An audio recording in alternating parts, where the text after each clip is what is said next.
ବ୍ୟକ୍ତିଗତ ଭାବରେ 1960 ମସିହାରେ ବିଜୁବାବୁଙ୍କୁ ଜାଣିଲି ଯେତେବେଳେ ତାଙ୍କୁ ପିସିସି ସଭାପତିରେ ହରେଇ ଦିଆଗଲା ସୁଦଳ ପାଳିରେ ମୁଁ ଯାଉ ଆମେ କହିଲୁ ଆକୁ ହିଁ ଡାକିବା ଆଜି ଆମକୁ ୟୁନିୟନ ବିଜୁବାବୁଙ୍କୁ ମନ୍ତ୍ର କରିବା ଗଲେ ଏବଂ ସେ ଇଣ୍ଡୋନେସିଆ ଯାତ୍ରା ବିଷୟ ଯାହା ସେ ବର୍ଣ୍ଣନା କଲେ ସେ ଆମ ସଭାରେ ଷ୍ଟୁଡେଣ୍ଟମାନଙ୍କ ସଭାରେ ଏତେ ଇନ୍ସପାୟାର୍ଡ ହେଇଗଲୁ ତାକୁ କହିବାର ନାହିଁ ତାକୁ ମୁଁ କିଛି ବଖାଡ଼ିବାକୁ ଚାହେଁନି ତ ମୋର କହିବା କଥା ଓଡ଼ିଶାରେ ଆମେ ସାଧାରଣ ଗାଁ ଗଣ୍ଡାରେ ଗୋଟେ କହନ୍ତି ହାତୀ ମଲେ ଲକ୍ଷ ଟଙ୍କା ଦିଲେ ଲକ୍ଷ ଟଙ୍କା ଇଏ ଆମେ ସାଧାରଣ ଭାବରେ କହନ୍ତି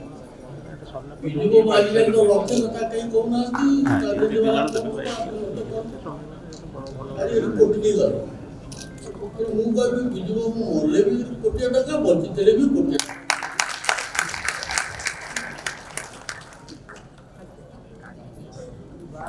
ତାମାନେ ବଞ୍ଚିଥିଲେ ସେ ଯେତିକି ଚର୍ଚ୍ଚାରେ ଥିଲେ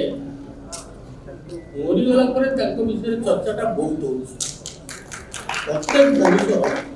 ଭଲ ଗୁଣ ଅଛି ଖରାପ ଗୁଣ ଅଛି କିନ୍ତୁ କିଛି ଲୋକ ଥାନ୍ତି ତାଙ୍କ ଖରାପ ଗୁଣକୁ ଅଷ୍ଟପ୍ରହରୀ କରନ୍ତି କିନ୍ତୁ ଭଲ ଗୁଣକୁ 24 ପ୍ରହରୀ କରନ୍ତି ନାହିଁ ମୋର କହିବା କଥା ଯେଉଁମାନେ ଓଡ଼ିଶାର ଯୋଗ୍ୟ ପୁତ୍ର ବହୁ ଲୋକଙ୍କ ନାଁ ନିଆଯାଇପାରେ ମଧୁବାବୁ ହୁଅନ୍ତୁ ଗୋପବନ୍ଧୁ ହୁଅନ୍ତୁ ନବକୃଷ୍ଣ ଚୌଧୁରୀ ହୁଅନ୍ତୁ ରାଜଗୁରୁ ହୁଅନ୍ତୁ ବକ୍ସି ଜଗବନ୍ଧୁ ହୁଅନ୍ତୁ ସୁରେନ୍ଦ୍ର ସାଏ ହୁଅନ୍ତୁ ଲକ୍ଷ୍ମଣ ନାୟକ ହୁଅନ୍ତୁ ରତ୍ନା ନାୟକ ହୁଅନ୍ତୁ ଧରଣୀ ନାୟକ ହୁଅନ୍ତୁ ଡକ୍ଟର ମହତାବ ହୁଅନ୍ତୁ ନବକୃଷ୍ଣ ଚୌଧୁରୀ ହୁଅନ୍ତୁ ବିଜୁବାବୁ ହୁଅନ୍ତୁ ଜାନକୀ ପଟ୍ଟନାୟକ ହୁଅନ୍ତୁ ଆମେ ଆସନ୍ତୁ ତାଙ୍କର ଭଲ ଗୁଣ କ'ଣ ତନିକି ଦେଖିବା ଏବଂ ଆସନ୍ତା ପିଢ଼ି ପାଇଁ ସେହି ଆଦର୍ଶରେ ଅନୁପ୍ରାଣିତ ହେବା ପାଇଁ ସେ ଯୁବକମାନଙ୍କୁ ଉତ୍ସାହିତ କରିବା ଆମେ ତା ନ କରି ଅନ୍ୟ କିଛି ଉଦ୍ଦେଶ୍ୟ ରଖି ମୁଁ ଆଜି ଆସିଲି ଅନ୍ୟ ଗୋଟେ କାରଣ କିଛି ଦିନ ତଳେ ବିଜୁବାବୁ ଜାନକୀଙ୍କର ଶତବାର୍ଷିକୀ ପାଳନ କରାଯାଇଥିଲା ସବୁ ଦଳର ଲୋକଙ୍କୁ ଡକାଯାଇଥିଲା ସୌଭାଗ୍ୟକ୍ରମେ ସବୁ ଦଳର ନେତାମାନେ ସେଠିକି ଆସିକି ଉପସ୍ଥିତ ଥିଲେ ଇଏ ଗଲା ଗୋଟିଏ ଆଦର୍ଶ ସେଇଭଳି ଆଜି ବିଜୁବାବୁଙ୍କର ଆମେ ପାଳନ କରୁଛନ୍ତି ସ୍ୱାଧୀନତା ଦିବସ ସବୁ ଶ୍ରେଣୀର ଲୋକ ସବୁ ଦଳର ଲୋକ ଇଏ ବିଜୁବାବୁକୁ ଜାଣନ୍ତୁ ନ ଜାଣନ୍ତୁ ତାଙ୍କର ଯେ ଓଡ଼ିଶା ପ୍ରତି ଅବଦାନ ଥିଲା ସେ କଥାକୁ ସ୍ୱୀକାର କରିବା ପାଇଁ ଆମେ ସମସ୍ତେ ଏକା ହେବା ଦରକାର ସେଥିରୁ ଅନ୍ୟମାନେ ମନା ହେଇଥିବେ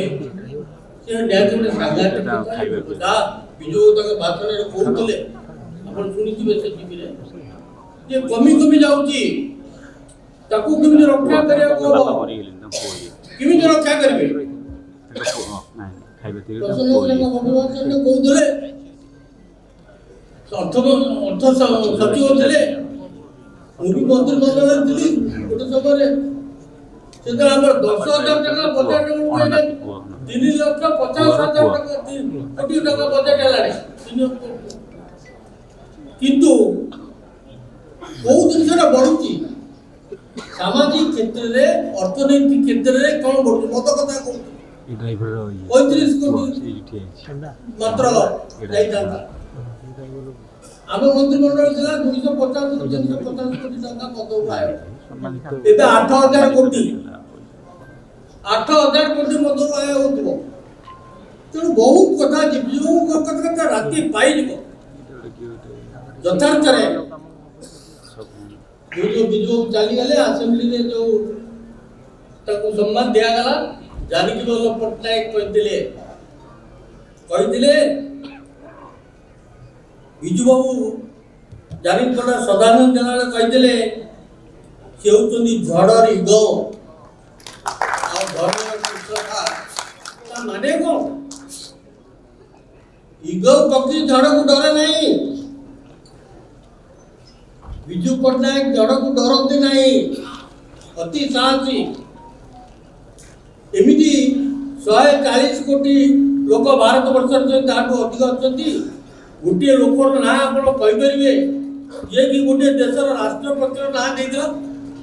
ଭାରତବର୍ଷ ଏମିତି ଲୋକ କିଏ ଅଛନ୍ତି ମେଘାବତୀ ଇଣ୍ଡୋନେସିଆର ଯିଏ ସଭାପତି ହେଇଥିଲେ ତାଙ୍କ ନାଁ ବିଜୁ ବାବୁ ଦେଇଥିଲେ, ତା ନାଁ ମେଘାବତୀ। ପୁଣି ତା ନାତୁଣୀର ନାଁ ବି ଦେଇଛନ୍ତି, ତା ନାତୁଣୀର ନାଁ ହେଉଛି ଓଡ଼ିଶା ପୁତ୍ରୀ। ଏମିତି ଗୋଟେ କିଏ ଭାରତବର୍ଷ ଲୋକ ଅଛି ଯିଏ କଥା କହିପାରିବ? ସେଥିପାଇଁ ଆମେ ତା ପାଇଁ ଗର୍ବ ଅନୁଭବ କରିବାନି। ଆଉ ଯୋଉ ଜାନକୀ ବାବୁ ଯୋଉ କଥା କହିଥିଲେ ଇଗୋ ବୋଲି, ତା ମାନେ କଣ? ଇଗୋ ପକ୍ଷୀ ଜଣକୁ ଡରେ ନାହିଁ,